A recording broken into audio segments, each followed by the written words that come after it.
বাস্তবায়নে একটি অভিযান শুরু হয়েছে গেল 21 তারিখ থেকে, এবং প্রথম 250-র মতো বাংলাদেশি গ্রেফতার হয়েছে। অ্যালার্মিং, আপনার কাছে কি মনে হয়? জি, অবশ্যই সংখ্যাটা অনেক ভালো ছিল যখন আমরা দেখলাম 3 লাখের মতো লোক, এবং আপনি জানেন এই রেমিটেন্সটাই এখন অনেকখানি বাঁচিয়ে রেখেছে আমাদের বাংলাদেশ, যারা বিশেষ করে অদক্ষ শ্রমিক হিসেবে যাচ্ছেন বিভিন্ন জায়গায় তাদের কাছ থেকে ইকোনমিটাকে। এটা একটা খুশির খবর। আমরা দেখলাম, আমি আজকে দেখেছি যে 255 জনকে সম্ভবত ওরা অ্যারেস্ট করেছে, তারা বৈধ হননি। তো সরকারের তরফ থেকেও একটা আমি স্টেটমেন্ট দেখেছি। ঠিক আছে, কোনো না কোনো কারণ হয়তো আছে, সরকারকে এটা বললে হবে না তাদের জন্য আমরা কিছু করতে পারবো না। এটা সরকারের শেষ কথা, এটা আমি বিশ্বাস করি না। হয়তো এটা উপরে বলেছে, বাট ওনারা কূটনৈতিক চ্যানেলে এই দিকগুলো বিবেচনা করবেন। ওনারা তো আমাদের দেশের মানুষ, আমাদেরই তো ভাই বোন, আমাদেরই কেউ আত্মীয় স্বজন। তো এই ব্যাপারটা ভেবে দেখতে হবে আমি মনে করি।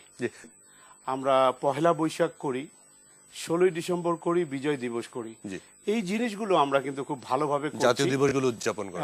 বিশেষ করে নিউ ইয়র্কে, আশেপাশে কিছু আছে, ওয়াশিংটন, আটলান্টা, ফ্লোরিডা, আপনার টেক্সাস, এইসব জায়গায় হচ্ছে, বাট নিউ ইয়র্কটা এখনো বাঙালিদের প্রাণকেন্দ্র। এই জন্য নিউ ইয়র্কে আপনারা এই আয়োজনটা করার জন্য পরিকল্পনা করছে। এছাড়া আপনাদের ফোবানা নিয়ে যেটি আসলে এক ধরনের কথা শোনা যায় যে একটু গ্রুপিং এর মতো, দুইটা অংশে দুটো ফোবানা কাজ করে। তো আপনারা যদি ইউনাইটেড বাংলাদেশ হিসেবে ফোবানাকে আপনারা রিপ্রেজেন্ট করতে চান, তাহলে গ্রুপিংটা কেন? এইটার অনেক কারণ বুঝেন। আমেরিকা একটা বিশাল বড় দেশ, 50টা রাজ্য। আপনি জানেন, আমার নিউ ইয়র্ক থেকে ফ্লাই করে আমি যদি ক্যালিফোর্নিয়া যাই কতক্ষণ লাগে, অলমোস্ট মানে বাংলাদেশের অর্ধেক চলে আসলাম।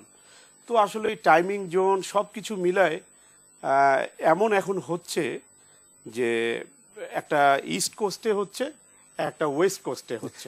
সেটা কি এক ভাই, আমার ভাই স্ট্রাগল করলো, আমেরিকার ওই জীবনটা ছেড়ে দিল, আমি ওইদিকে থাকলাম প্রায় টানা 6 বছর। এখন আমার ভাবি সহ ওনারা এখন বাংলাদেশেই থাকেন এবং সেই ব্যবসাগুলো এস্টাবলিশ করেছেন। হ্যাঁ, ওনাকে ভালো লাগছে। অবশ্যই আপনাদেরকে ধন্যবাদ। প্রতি বছর ভিজিট করেন বাংলাদেশ, আমাদের সাথে এইবার ঈদ করে আসলেন আমাদের সাথে, আমার ভাইয়া এবং ভাবি। আমরা কিন্তু ফাইনালি দেশে এসে কিছু করার জন্য আপনারা অবশ্যই ব্যাক করেছেন, সফল হয়েছেন।